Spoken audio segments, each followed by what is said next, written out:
हरिः ओम श्री गुरुभ्यो नमः हरिः ओम। ओम शन्नो मित्र शं वरुणः शन्नो भवत्वर्यमा शन्न इन्द्रो बृहस्पतिः शन्नो विष्णुरुक्रमः। नमो ब्रह्मणे नमस्ते वायो त्वमेव प्रत्यक्षं ब्रह्मासि त्वमेव प्रत्यक्षं ब्रह्म वदिष्यामि ऋतं वदिष्यामि सत्यं वदिष्यामि तन्मामवतु तद्वक्तारमवतु अवतु माम् अवतु वक्तारम्।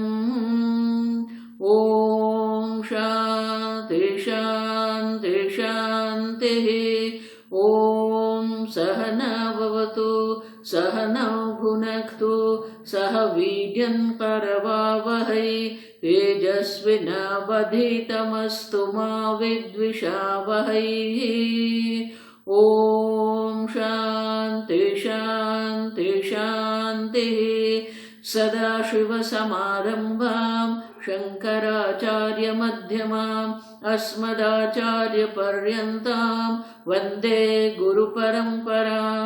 श्रुतिस्मृतिपुराणानाम् आलयं करुणालयं नमामि भगवत्पादं शङ्करं लोकशङ्करं शङ्करं शङ्कराचार्यं प्रणवार्थाय ज्ञानैकमूर्तये निर्मलाय प्रशान्ताय दक्षिणामूर्तये नमः। ॐ नमः श्री शङ्करानन्द गुरुपादाम्बुजन्मने सविलास महामोह ग्राह ग्रासैककर्मणे। श्लोक नंबर 114। चित्तस्य हि प्रसादेन हन्ति कर्म शुभाशुभं हन्ति कर्म शुभाशुभं प्रसन्नात्मात्मनि स्थित्वा सुखमक्षयमश्नुते सुखमक्षयमश्नुते। 115। समासक्तं यथा चित्तं जन्तोर्विषयगोचरे यद्येवं ब्रह्मणि स्यात् तत् को नमुच्येत बन्धनात्। चित्तस्य हि प्रसादेन हन्ति कर्म शुभाशुभम्।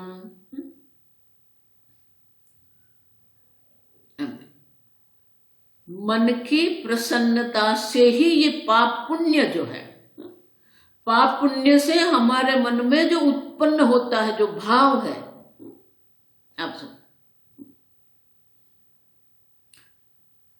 क्योंकि ये मन की प्रसन्नता ही हमें आत्मा की ओर ले जा सकती है, मन की प्रसन्नता ही हमें अंतर्मुख रखती है। आप सुन, और इसलिए कहते हैं प्रसन्नात्मा आत्मनि स्थित्वा। वो जो प्रसन्न आत्मा है वो आत्मनि स्थित्वा, आत्मा में स्थित होके सुखम अक्षयम अनुभूति वो करता है। अश्नुते, आप देखो, अक्षय सुख माने कि वो ब्रह्मानंद की अनुभूति उनको होती है। जब तक आपका मन प्रसन्न नहीं है कुछ भी नहीं है। और इसीलिए प्रसन्नात्मा, देखो भगवान वही कह रहे हैं,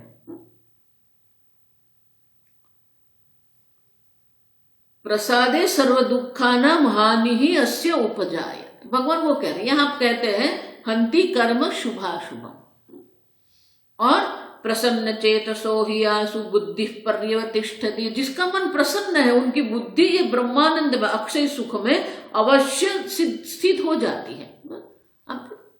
और इसीलिए हमारे चित्त की बहिर्मुखता जो है, विषय में जो आसक्ति हमारी जो है वो छूटनी चाहिए। और इसीलिए आगे के श्लोक में दर्शाते हैं, दो प्रकार से दर्शाते हैं। अब देखो, समासक्तम यथा चित्तम जंतो हो जायते इति जंतु, जिसका जन्म हुआ है उसे जंतु कहते, प्राणी कहते हैं। सर्व प्राणियों का जो चित्त है वो क्या है? विषय गोचरे समासक्तम, सम्यक आसक्तम, सम्यक रूप से विषय के क्षेत्र में आसक्त हुआ मन है। अब देखो यथा, आप देखो बहुत सुंदर है, यथा विषय गोचरे समासक्तम चित्तम, जिस प्रकार से बहिर्मुख मन जो है वो विषय में सम्यक रूप से आसक्त है, यथा जिस प्रकार से, तथा अगर उसी प्रकार से हमारा मन यदि एवं ब्रह्मणि स्यात्, उसी प्रकार से हमारा मन जो समासक्त हो जाएगा ब्रह्म में, कौन मुच्छेद बंधनात्, बंधन से मुक्ति किसकी नहीं होगी। आप देखो जितनी आपको, देखो इसलिए मैं कह रहा हूं, जितनी आपको ये कर्तव्य बुद्धि जगत प्रत्यय है उतनी ही कर्तव्य बुद्धि ब्रह्म ज्ञान के प्रत्यय करो, भक्ति के प्रत्यय कर्तव्य बुद्धि करो। जितनी आसक्ति हमारे विषय के प्रत्यय है उतनी ही आसक्ति हमें ब्रह्म के प्रत्यय, ईश्वर के प्रत्यय करनी है। मन मना भव मद्याजी मद, आप देखो माम नमस्कुरु, भगवान क्या कहते हैं? ईश्वर से प्रेम करो। हम जीव से प्रेम करते हैं, घर से प्रेम करते हैं, मय्येव मनाधस्तो मयि बुद्धि निवेश है। आप आपकी बुद्धि, आपका मन, ये बुद्धि ईश्वर में लगाइए। अत ऊर्ध्वम न संशय है, फिर आपके मन में ऊर्ध्वता आएगी, शुद्धि आएगी, उन्नति आएगी। न संशय, उनमें कोई संशय नहीं का स्थान ही नहीं है। आप समझो, इसलिए कहते हैं कि जिस प्रकार से सर्व प्राणियों का मन जो है विषय क्षेत्र में सम्यक रूप से आसक्त है, यदि एवं मानी यदि उसी प्रकार से ब्रह्म में आसक्त आपका मन हो गया तो किसकी मुक्ति नहीं होगी? मुक्ति अवश्य प्राप्त होगी आपको। तो बोले ये मन है ना, वो कैसा है?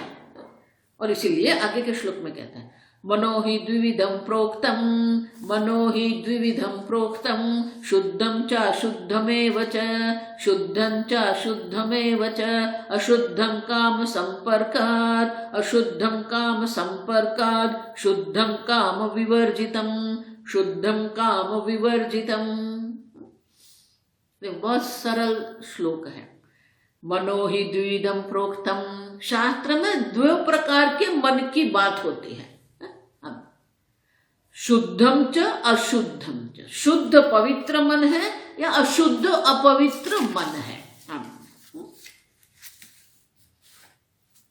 अशुद्धम काम संपर्कात्, काम के संपर्क से, इच्छा के संपर्क से आपका मन जो है वो अशुद्ध हो जाता है।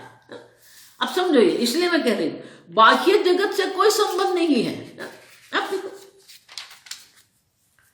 कल मैंने कहा ना, काम क्रोध लोभ मोह मद मात्सर्य राग द्वेष, आप उनके संपर्क से आपका मन अशुद्ध है। काम विवर्जितम शुद्धम, किसी भी बाह्य जगत के प्रत्यय हमारे मन में कोई आसक्ति नहीं है, सुख बुद्धि नहीं है, वो शुद्ध मन है। जो मन को बाह्य जगत के उपभोग की कोई आवश्यकता नहीं है, वो शुद्ध मन है। वो मन शुद्ध है, शांत है, विचलित है, किसी भी प्रकार से विचलित नहीं होता है वो। और इसलिए कहते हैं कि काम के इच्छा के संपर्क से आपका मन अशुद्ध है, विषय के संपर्क से नहीं। आप देखो ये समझो ये ठीक से, बाह्य विषय के संपर्क से आपका मन अशुद्ध नहीं होता है। आपके मन में जो राग द्वेष, आपके मन में जो इच्छा है, वो आपको मन में अशुद्ध कर रहा है। इसीलिए भगवान कहते हैं कि ये मन तो क्या है? आत्मवश्येर विधेय आत्मा।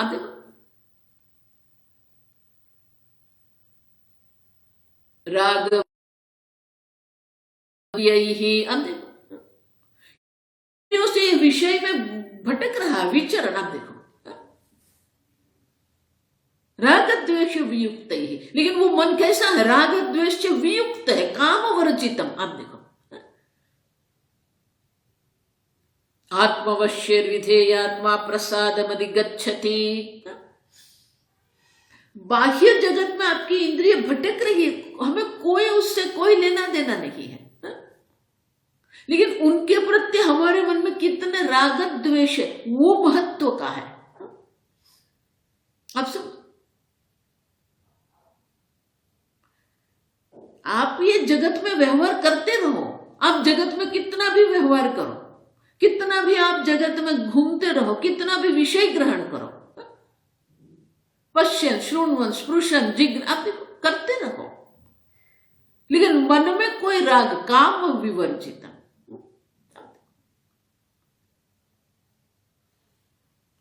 काम ही है, इच्छा ही है जो आपके ऊपर एक प्रकार से नियंत्रण करती है, दबाव डालती है। वो ये इच्छा आपको इतना दबाव डालती है कि आप विषय के प्रति दौड़ते हो।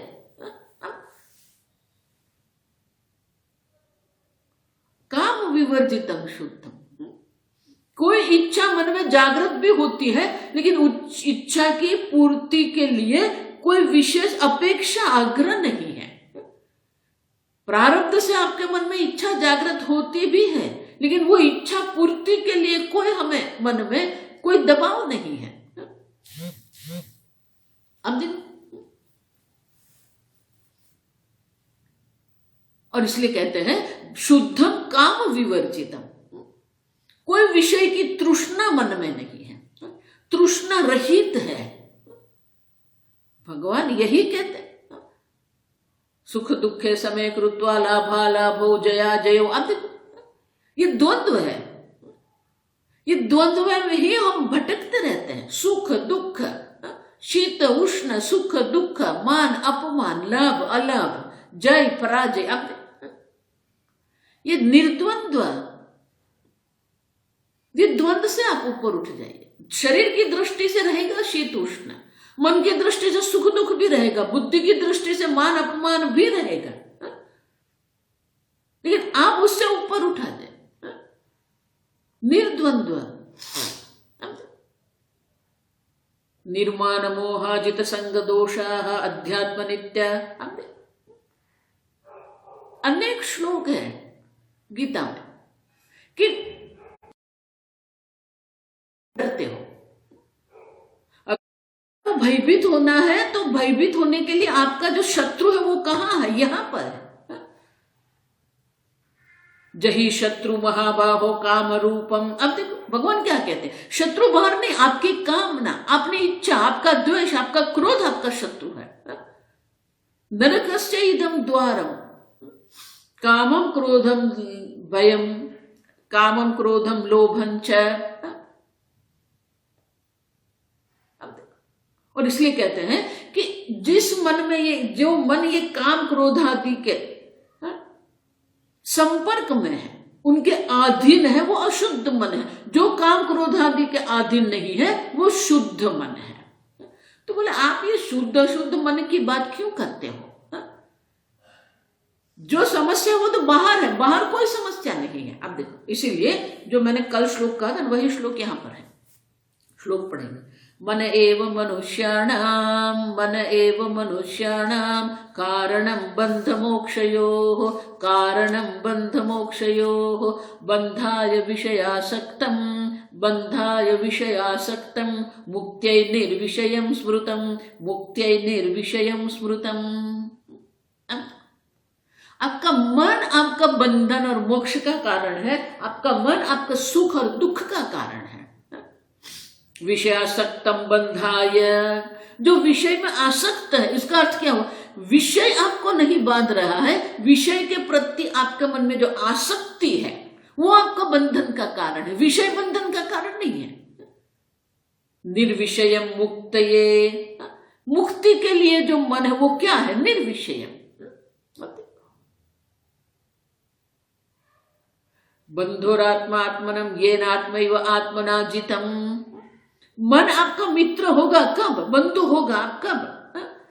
जिस मन पर आपने नियंत्रण प्रभुत्व प्राप्त किया है वो मन आपके लिए मित्र है। जिस मन पर आपने प्रभुत्व नहीं प्राप्त किया है, शत्रुवत वर्तते, वो शत्रु समान आपके साथ वर्तन कर रहा है। अब देखो, विषय में आसक्त कर रहकर हम दुखी होते हैं, विषय आपको दुखी नहीं कर रहा है। अब सब इसीलिए भगवान कहते हैं विहाय कामान्य सर्वान पुमां शरति निस्पृह। अब देखो, आप भटकते रहो ये जगत में, पुमां शरति, कैसे? निस्पृह, कोई स्पृहा, कोई तृष्णा नहीं है।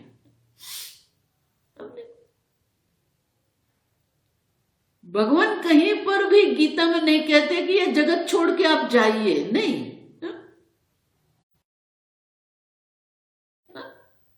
भगवान चलो युद्ध करना है, नहीं। ये पलायन वृत्ति है, आप समझो। प्रारब्ध से आपको जो उपलब्ध हो रहा है, वो प्रारब्ध से जो उपलब्ध है उसी में आपको रहना है। अगर उससे आप भागने का प्रयत्न कर रहे हैं, वो पलायन वृत्ति है। पलायन वृत्ति से आपको ज्ञान नहीं होगा, पलायन वृत्ति से आपकी भक्ति नहीं होगी। आप देखो, क्योंकि संसार तो स्वर्ग भी संसार है, आप समझो ये ठीक से। सम्यक सरति इति संसार, जो परिवर्तनशील है, सतत जो परिवर्तनशील है, वो सब संसार है। स्वर्ग भी संसार है, ब्रह्मलोक भी संसार है, ऋषिकेश भी संसार है। अब देखो,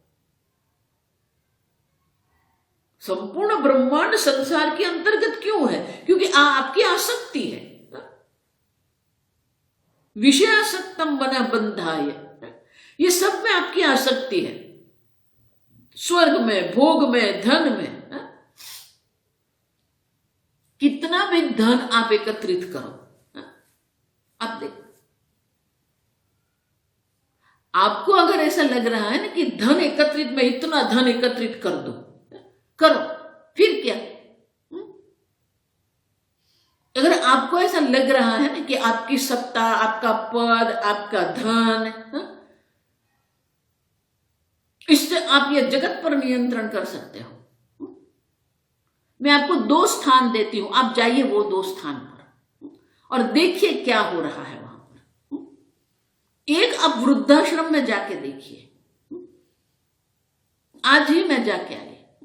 एक बहन जी मुझे कह रहे मेरे 3 बच्चे, वो अमेरिका रहते, इसलिए मैं ये वृद्धाश्रम में रहती। आप देखो, धन है, पुत्र है, सब है, क्या काम के वो पुत्र, क्या काम का वो धन है। दूसरी बहन मुझे कहती मेरे 2 बच्चे हैं, दोनों प्रदेश है, मैं इसलिए ये वृद्धाश्रम में पड़ी हूं। देखो, कहां गया आपका धन, कहां गई आपकी सत्ता, कहां गया आपका पद? आप सब अब ये योगा, ये आयुर्वेद, ये कायाकल्प करते रहते हो ना। 80 साल के लोग भी मुझे फोन करके बोलते स्वामी जी मैं ये कर, अरे ये सब युवानी में सब ठीक है, मैंने देखे हैं योगा करने वाले। ये जितने योगा करने वाले हैं ना, मैं ऐसा नहीं कहती मत करो, करो, लेकिन वो आपका जीवन का लक्ष्य नहीं है। आपका जीवन का लक्ष्य मोक्ष है, ब्रह्म ज्ञान है। और ब्रह्म ज्ञान आपको शास्त्र श्रवण से ही होगा। कितना भी आप योग करते रहो, वृद्धावस्था आती है या शरीर रोगग्रस्त हो जाता है, कौन सा योग और कौन सा प्राणायाम? अब आप समझो ये ठीक से, आपके लिए दुख का कारण ये कुछ भी नहीं है। विषयासक्तम बंधाय, आपके मन में जो आसक्ति है धन के प्रति, देखो इसलिए भगवान कहते हैं पुत्रदार गृहादिषु अनभिस्वंग। अभिसंग माने अधिक संग, आसक्ति नहीं करनी है। अधिकतर आप आसक्ति करते हो, फिर आप दुखी होते हो। पुत्र दार गृहादिषु, आदि माने ये सब जगत में जो भी कुछ है। अब देखो कितना भी धन आपके पास होता है, कितना भी नाम है, कितना भी पद आपके पास, क्या कर सकते हो? कुछ नहीं। और उससे भी अधिक अगर आप देखते हैं, संप्राप्ते सन्निहिते काले नहीं नहीं रक्षति, कौन आपकी रक्षा करेगा? मृत्यु जब आके खड़ा रह जाएगा।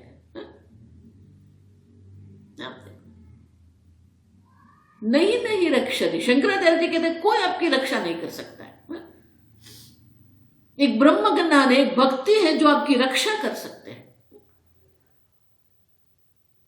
आप समझो, इसीलिए अभी एक युवान है, बहुत सुंदर बात उसने कही। अनेक लोगों को वो मिलता, अनेक महात्माओं को, अनेक विद्वानों को वो मिला हुआ है। बहुत सुंदर कहा उसने कि मैं इतने विद्वान, इतने महात्मा को मिलता हूं, सब लोग ये हिंदू धर्म की बात करते हैं। अब वो अमेरिका में रहता है तो अंग्रेजी में बहुत सुंदर कहा, everybody talks about Hinduism, nobody practices Hinduism. अब देखो, हिंदू धर्म की बात बहुत करते हैं, लेकिन हिंदू धर्म के अनुरूप हमारा जीवन है क्या? हमारे जीवन में हिंदू धर्म है नहीं है। अब देखो, हिंदू धर्म के अनुरूप हमारी जीवन शैली, प्रैक्टिस मानी जीवन शैली, हमारी जीवन शैली है क्या? नहीं है। अब देखो, हमारी जीवन शैली जो है वो आधुनिक जीवन शैली है, हिंदू धर्म के अनुरूप हमारी जीवन शैली है ही नहीं। और जब वृद्ध हो जाता है फिर सोचते हैं मैं प्रार्थना करूं।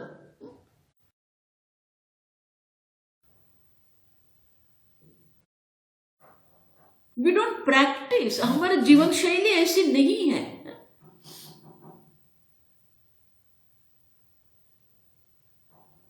क्यों? विषयासक्तम, विषय में हमारा मन इतना आसक्त है कि हमें वो भक्ति करना, ईश्वर से प्रेम करना,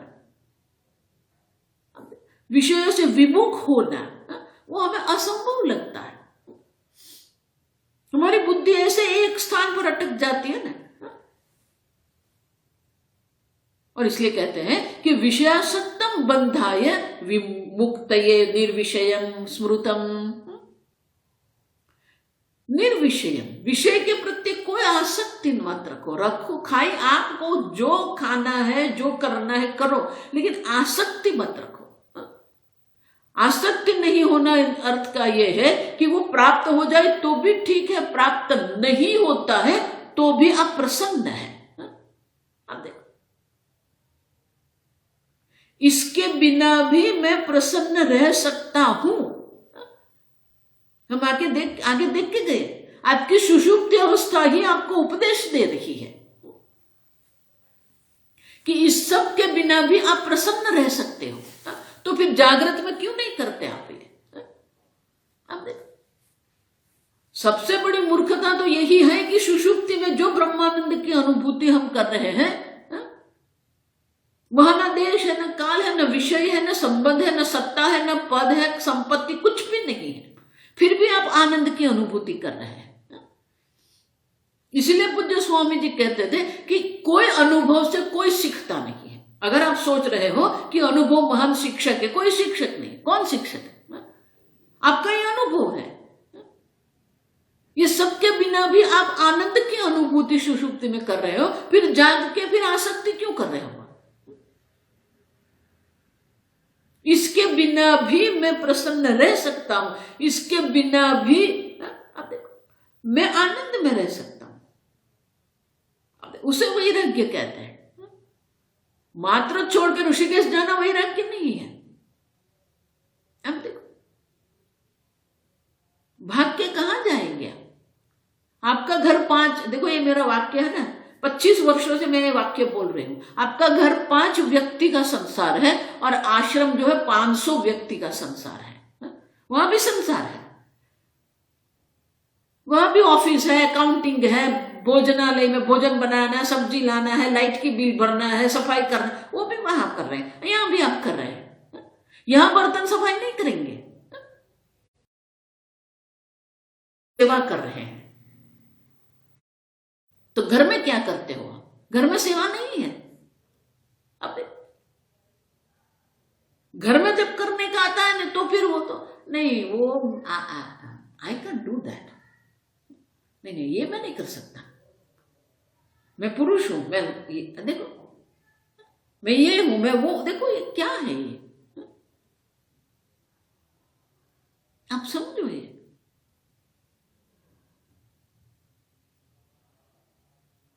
निर्विषय, किसी भी विषय के प्रति आसक्ति रखने की कोई आवश्यकता नहीं है हमें। और इसीलिए जो सुख है वो तो समाधि में ही है। अत्यंत पवित्र मन जो है वही समाधि में ये ब्रह्म सुख की अनुभूति कर सकता है। और उसके लिए आगे का श्लोक हमें कहते हैं वो श्रुति मंत्र है। श्लोक पढ़ के ये और सब जो श्लोक है ना, सब अनुष्टुप छंद है, ये त्रिष्टुप छंद है। समाधि निर्धुतमलस्य चेतसः, समाधि निर्धुतमलस्य चेतसः, निवेशितस्यात्मनि यत्सुखं भवेत्, निवेशितस्यात्मनि यत्सुखं भवेत्, न शक्यते वर्णयितुं गिरा तदा, न शक्यते वर्णयितुं गिरा तदा, स्वयं तदन्तःकरणेन गृह्यते, स्वयं तदन्तःकरणेन गृह्यते। ध्यान और समाधि क्या करते हैं?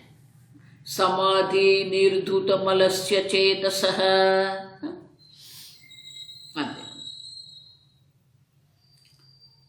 समाधि से हमारा मन जो है वो क्या होता है? निर्धुत मलस्य, जो कोई मन में मलिनता है निर्धुत धो गई है। आप देखो, अब सब समाधिना प्रत्येक ब्रह्मणयोः ऐक्य गोचर प्रत्यावृत्त निर्धुत मलस निशेषण निवारित रजस्तमो मलस्य चेतसः। ध्यान समाधि से भी हमारे मन में निर्मलता आती है। जो रजोगुण, कल कहा ना कि जो रजोगुण और तमोगुण है उनकी निवृत्ति जो हमें करनी है वो समाधि के द्वारा होती है। और इसलिए कहते हैं समाधि से जिसका मन जिसके मन के सर्व प्रकार के मल जो है वो निर्धुत निवृत्त हो गए हैं। अब देखो कैसे हुआ है? आत्मनि, क्योंकि उनका मन आत्मा में ही लगा हुआ है। हमें आगे देख, आत्म संस्तंभन कृत्वा न किंचिदपि चिंतयेत्। आत्मा का चिंतन आप करो, तत्व चिंतन करो, आप ईश्वर चिंतन आप करो। और इसलिए कहते हैं प्रत्येक आत्मा में निवेशित करना, यही जो समाधि है। द्रष्टुः स्वरूपे अवस्थानम समाधि ही। समाधि क्या है? आप जो है ना, दृष्टा का भी दृष्टा आप है, दृष्टा का भी जो अधिष्ठान चैतन्य है उसमें आपके मन को आप लगा देते हैं, वो समाधि है। दृष्टुः स्वरूप है। देखो ये मैं नहीं कह रही, ये पतंजलि मुनि के योग सूत्र है। समाधि की व्याख्या क्या है? दृष्टा, श्रोता, मनता, विज्ञाता, ये सबका भी जो अधिष्ठान चैतन्य जो है ना, दृष्टा का जो अधिष्ठान चैतन्य जो है, दृष्टा का जो साक्षी चैतन्य है। अब देखो, जब तक ये साक्षी और अधिष्ठान का ऐक्य नहीं होता है ना, तब तक ब्रह्म ज्ञान नहीं होगा। और इसीलिए ये दृष्टु का जो स्वरूप है, जो चैतन्य है, दृष्टु का जो साक्षी है वो चैतन्य है। वो चैतन्य में जब आपकी स्थिति होती है उसे समाधि कहते हैं। और इसलिए कहते हैं आत्मनि निवेशितस्य चेतसः।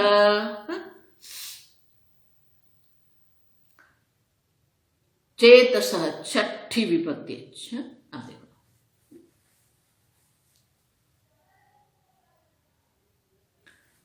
तो मन के लिए दो विशेषण है, समाधि निर्धुतमलस्य निवेशितस्य। जिसका अंतरात्मा जो है आत्मा में निवेशित प्रवेश कर गया, माने कि उसी में स्थित हुआ है। आत्मा जो है, जो परमात्मा है, उसमें जिसका मन निवेशित हो गया, मन की चिंतन कर रहा है, और ध्यान समाधि के द्वारा जिसके अंतःकरण की शुद्धि हो गई है, पवित्र हो गई है, वो क्या होता है? यद सुखम भवेत आत्मने,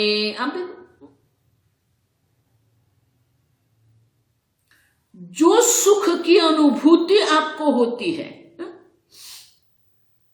अब देखो,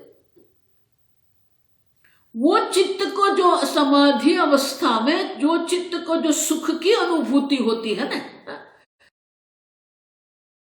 तुम गिरा तदा, वो जो अंतःकरण में हमें जो ब्रह्मानंद की अनुभूति होती है, उनको गिरा माने की वाणी के द्वारा हम उनका वर्णन नहीं कर सकते हैं। अब समझो, संस्कृत में उसमें ससंवेद्य कहते हैं। ससंवेद्य माने कि वो आपको ही अनुभव करना पड़ेगा, आप वर्णन उनका नहीं कर सकते। देखो, बहुत सारी बात ऐसी होती है जो ससंवेद्य होती है, मात्र ये ब्रह्म सुख की बात नहीं, आप समझो। इसलिए कहते हैं कि सरस्वती भी उनका वर्णन नहीं कर सकती है। सरस्वती माने वाणी। अब देखो, मैं आपको गन्ने का रस पिलाती हूं, तो मैं पूछूंगा कैसा है? हाँ, मीठा है, बहुत मीठा है, ठीक है।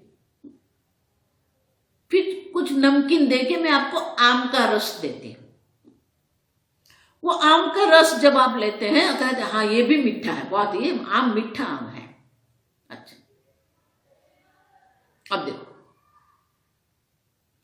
तो क्या आप वाणी के द्वारा आम रस की जो मिठास है, मधुरता जो है ना, और गन्ने के रस की जो मधुरता है, उनका वर्णन कर सकते हो? वो दोनों में जो विषमता है, दोनों एक नहीं है। गन्ने का रस में भी मधुरता है, आम के रस में भी मधुरता है, लेकिन वो मधुरता वाणी के द्वारा आप वर्णन कर सकते हो? नहीं। न वर्णय तुम गिर। आप देखो, नींबू जो होता है वो भी खट्टा होता है, आंवला है वो भी खट्टा है, आंवली जिसको कहते हैं, हिंदी में क्या कहते हैं उसको? टैमरिंड का आंवली कहते हैं, वो भी खट्टी है। अब देखो, कच्चे आम जो है वो भी खट्टा है, लेकिन चारों के जो खट्टा जो हम कहते हैं, सावर अंग्रेजी में जो कहते हैं, अलग अलग है। लेकिन क्या वाणी के द्वारा आप उनकी तुलना कर सकते हो? उनकी विषमता का वर्णन कर सकते हो? नहीं। आम की खटास क्या होती है और आंवले की खटास क्या होती है, उसका हम वाणी के द्वारा वर्णन नहीं कर सकते। ससंवेद्य, आपको उसका अनुभव हो सकता है, लेकिन उनका वर्णन आप नहीं कर सकते हो। आप समझो, देखो ये है ना, सृष्टि में बहुत मात्र भौतिक सृष्टि नहीं है। आप समझो, हमारी एक मानस सृष्टि भी है जो भगवान ने बनाई है। अब देखो, कोई भी जो स्त्री है ना, या महिला है, या बालिका है, युवती, अब देखो, वो युवती को जब अन्य पुरुष जब स्पर्श करता है, देखो ये भगवान ने दिया है सबको, सब स्त्री को ये दिया है, तो भाई जो स्पर्श करता है, पिताजी स्पर्श करते हैं, पति स्पर्श करता है, अब अन्य पुरुष स्पर्श करते हैं, कामी पुरुष स्पर्श करते हैं, उस स्पर्श से तुरंत उनको समझ में आ जाता है। अब पिताजी का भी एक स्पर्श होता है, भाई का भी एक स्पर्श होता है, तो वो जो स्पर्श है ना, वो उनमें क्या तफावत है वो समझती है, लेकिन वो वर्णन कर सकती है? नहीं कर सकती है। अब सब स्पर्श है, पिता का जो स्पर्श है, वो अलग है। वो स्पर्श हम समझ सकते हैं, लेकिन उसका वर्णन हम नहीं कर सकते। अब देखो, आप समझो, आप जब सूर्योदय देखते हैं और सूर्योदय के द्वारा जो आकाश में जो एक प्रकार से बहुत सुंदर रंग बनते हैं, और अब जब छोटे छोटे बादल होते हैं तो इतना सुंदर वहां बनता है, तो आप उसको देख सकते हो, लेकिन उसका वर्णन आप कर सकते हो? आप उसका फोटो निकाल के भेज सकते हो किसी को, वो भी देखेगा, लेकिन वाणी के द्वारा उनका वर्णन होगा नहीं होगा। अब देखो, पांचों इंद्रियों में ये होता है, आप समझना ठीक से। स्वादेंद्रिय है या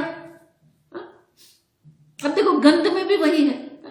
गुलाब की जो गंध है और मोगरे के जैस्मिन की जो गंध है, कमल की जो गंध है, क्या उनका वर्णन आप कर सकते हो? नहीं। शब्द में भी वही है, आप समझो ठीक से ये। तो ये विषय जो है ना, ससंवेद्य कहते हैं उसको, जो वाणी के द्वारा जिसका वर्णन नहीं कर सकते। गुलाब का जो गंध है वो आपको संवेद्य, आपको उसकी संवेदना करनी पड़ेगी। कोई उनका वर्णन नहीं कर सकता कि गुलाब का, नहीं। क्या कोई शब्द है सुगंध के लिए आपके पास? नहीं।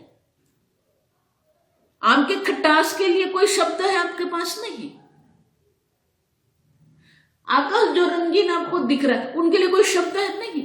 जो सौंदर्य आप देख रहे हैं, जो देख के आपको आनंद हो रहा है, आप देखो, तो ये पांच विषयों में भी ससंवेद्यता है। तो फिर जो ब्रह्म सुख है, आप देखो अगले श्लोक में, सुखम अक्षयम अश्नुते, वो अक्षय सुख को जो अनुभूति कर रहा है, आत्मनि यत् सुखम भवेत् न शक्यते वर्णयितुम गिरा तदा। वाणी के द्वारा आप उनका वर्णन नहीं कर सकते, लेकिन स्वयं तदंतकरणेन गृह्यते, आपके अंतःकरण में आप स्वयं उनको ग्रहण कर सकते हो। इसलिए आगे भगवान कह के गए, अतीन्द्रियम बुद्धिग्राह्यम, इंद्रिय के क्षेत्र में वो नहीं आ सकता, वाणी के क्षेत्र में वो नहीं आ सकता है, लेकिन आपकी अंतःकरण के क्षेत्र में होता है। बुद्धिग्राह्यम, आप देखो, और ये मंत्र में कहते हैं अंतःकरणेन गृह्यते। वो जो सुख है, जो आत्म सुख जिसको कहते हैं, ब्रह्म सुख कहते हैं, अक्षय सुख कहते हैं, ब्रह्मानंद जिसको हम कहते हैं, सच्चिदानंद जिसको हम कहते हैं, वो आप आपके अंतःकरण के द्वारा आप उनकी अनुभूति कर सकते हो, लेकिन उनका वर्णन नहीं कर सकते आप।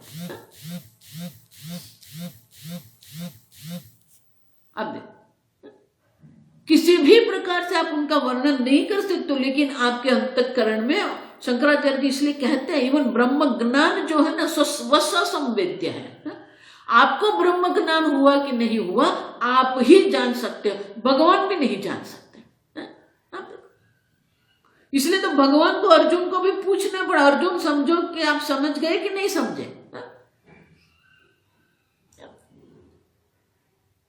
और भगवान ने जब पूछा तो अर्जुन को भी उत्तर देना पड़ा। नष्टो मोह स्मृति लब्धा तत्प्रसादात् मयाच्युत। जब तक ये वाक्य अर्जुन के मुख से नहीं निकला, तब तक भगवान भी उपदेश करते रहे। अब सब केनोपनिषद में भी गुरु जी पूछते हैं, क्या समझ में आया क्या?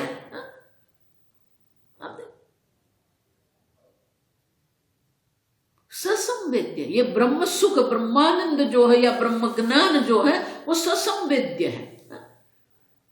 और कोई नहीं जान सकता कि आपको ज्ञान हुआ कि नहीं हुआ, की अनुभूति हुई कि नहीं हुई, वो आप जान सकते, अन्य कोई नहीं जान सकता है। और इसलिए कहते हैं स्वयं तदंतकरण गृह्यते, स्वयं आप स्वयं अंतकरण के द्वारा उनको ग्रहण कर सकते हो, उनकी अनुभूति आपको होती है। देखो, इसलिए शंकराचार्य जी का एक प्रकरण ग्रंथ अपरोक्षानुभूति,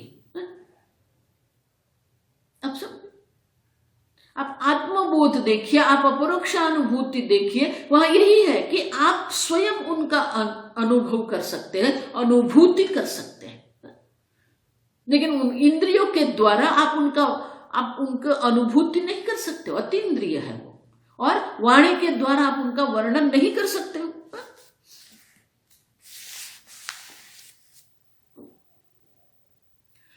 तो बोले कि आप जो कहते हो ना कि समाधि के द्वारा जिसका अंतःकरण शुद्ध हो गया है, समाधि मानी कि अपने स्वरूप में स्थिति करके जो हम समाधि लगाते हैं, सविकल्प समाधि, निर्विकल्प समाधि के द्वारा ही प्रत्येक ब्रह्मणो ऐक्य गोचर प्रत्यय वृत्तिया, ईश्वर और जीव, प्रत्येगात्मा माने कि जीव और ब्रह्म ईश्वर जो है वो दोनों का ऐक्य गोचर जो प्रत्यय है, वो ऐक्य का जो हम चिंतन करते हैं, वो चिंतन करते करते समाधि से ही सर्व प्रकार के मल की हमारी बुद्धि में से निवृत्ति हो जाती है।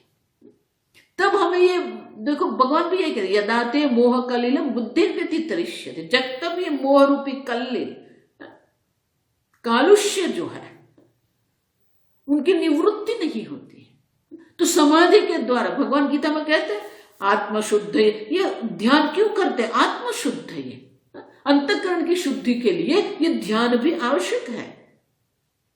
समाधि और ध्यान के द्वारा ही आप अपने मन को निर्विषय बना सकते हो।